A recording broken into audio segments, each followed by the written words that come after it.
ये 2 भाई हैं, भाई भी अंधा है। इसके लिए पैसा स्वीकृत हो और घर बने इसके लिए। खोदाओ लाय काय कोकलेट के बोले हुन्नी भेज जाओ लाय राशन कार्ड ही ले। 5 साल से ज़्यादा होगा राशन कार्ड नहीं मिला है। छत्तीसगढ़ के नारायणपुर जिले से तकरीबन 16 किलोमीटर दूर स्थित ग्राम पंचायत मालिंगनार, जहां विकास की रोशनी अभी भी तमाम झोपड़ियों को छू नहीं पाई है।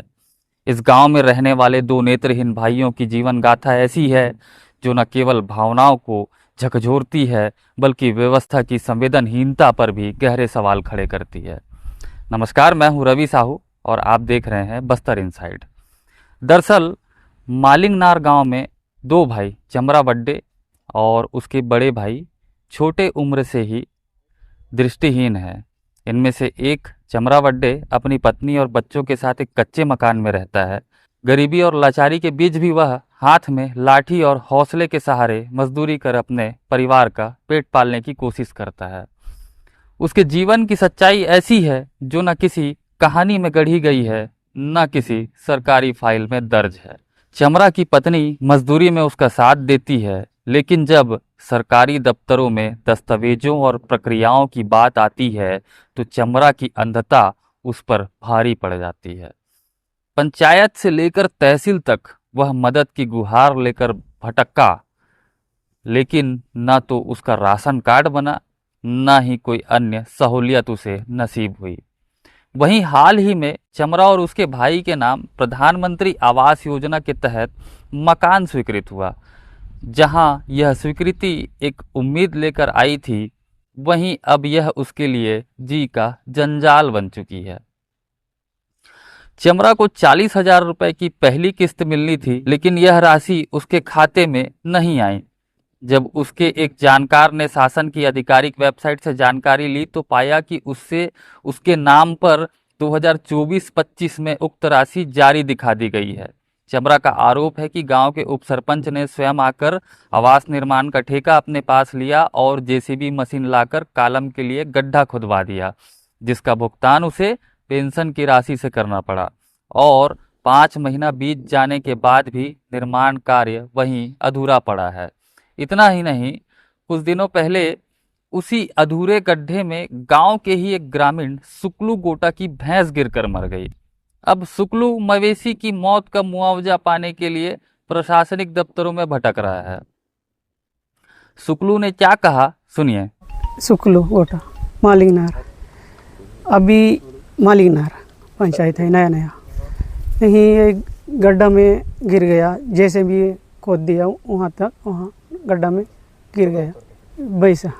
वो कलेक्टर मैडम का नहीं, उसके बाद फिर पटवारी बोला हूँ रिपोर्ट करना चाहिए, उसकी बोलता है अभी मेरे को पैसा चाहिए। ना भैंस बची, ना मुआवजा मिला और ना ही किसी को जवाबदेह ठहराया गया। चमरा और उसके भाई क्या कहते हैं, सुनिए। इसका राशन कार्ड अभी तक नहीं बना है सर। अभी राशन तो नहीं मिल रहा है सर। 5 साल से ज़्यादा होगा राशन कार्ड नहीं मिला है इसका। प्रयास किए हैं ये राशन कार्ड के लिए मैं भी प्रयास किया सर। इसको कहाँ तो मैं आवेदन भी डाल के देखा, लेकिन पंचायत वाले और उप सरपंच नहीं ध्यान नहीं दिए। गांव का है सरपंच, अभी तो घोड़ा हुआ है। पंच लोग, मेन पंच तो मालिंगनार पहले से भी है, उसको भी बोला इसके लिए राशन कार्ड के लड़ो अंधे लोग कैसे बाल बच्चे को पालना कितना मुश्किल होता है अंधों को। तो बच्चे बोल के थके हम लोग, लेकिन नहीं माने इन लोग। ले जाना है बनाने के लिए, बनाएंगे करके ले जाना है, और कहीं भी इसका फोटो और वो फोटोकॉपी किया हुआ को फेंक देना है, ऐसा करते हैं। वहीं उसका भाई भी इसी हाल में है, ना मकान और ना ही कोई सरकारी मदद। दोनों भाई आज भी जीने की कोशिश में हैं, लेकिन उनकी ज़िंदगी सिस्टम की अंधी गलियों में खोती जा रही है। मेरा नाम अंकलू रामकरंगा है। मैं यहाँ मालिंगनार रहने वाला, मालिंगनार का रहने वाला हूँ। ये मामा बोल रहा है। क्या नाम है इनका? इसका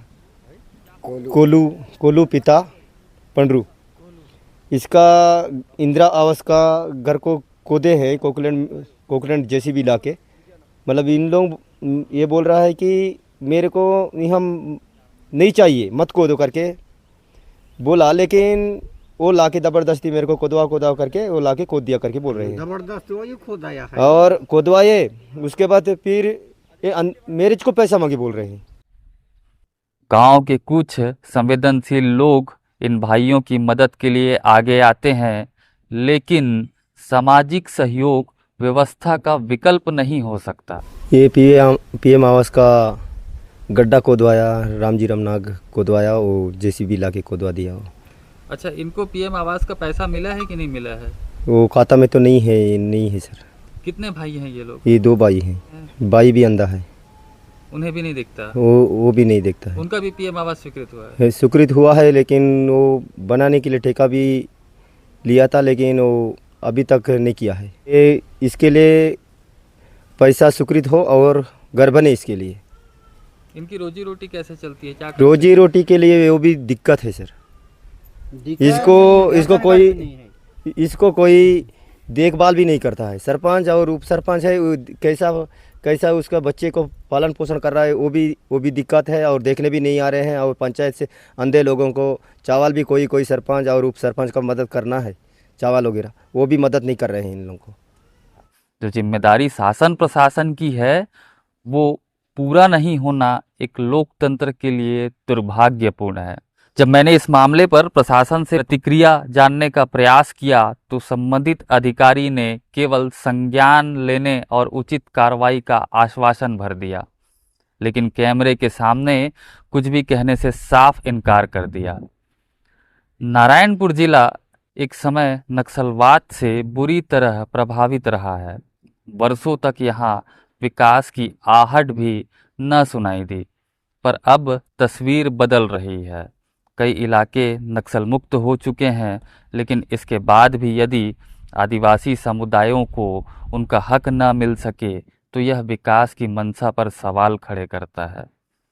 चमरा और उसके भाई की यह कहानी सिर्फ 2 व्यक्तियों की नहीं, बल्कि उस पूरे सिस्टम की है जो अक्सर जरूरतमंदों को या तो अनदेखा करता है या उनसे छीन लेता है उनका अधिकार, उनका हक। अब यह देखना शेष है कि इन नेत्रहीन भाइयों का पक्का मकान सिर्फ सरकारी आंकड़ों में बनकर रह जाता है या फिर उनके जीवन में एक ठोस छत बनकर उभरता है। आज के वीडियो में सिर्फ इतना ही। आपसे होगी अगली मुलाकात अगले वीडियो में। धन्यवाद।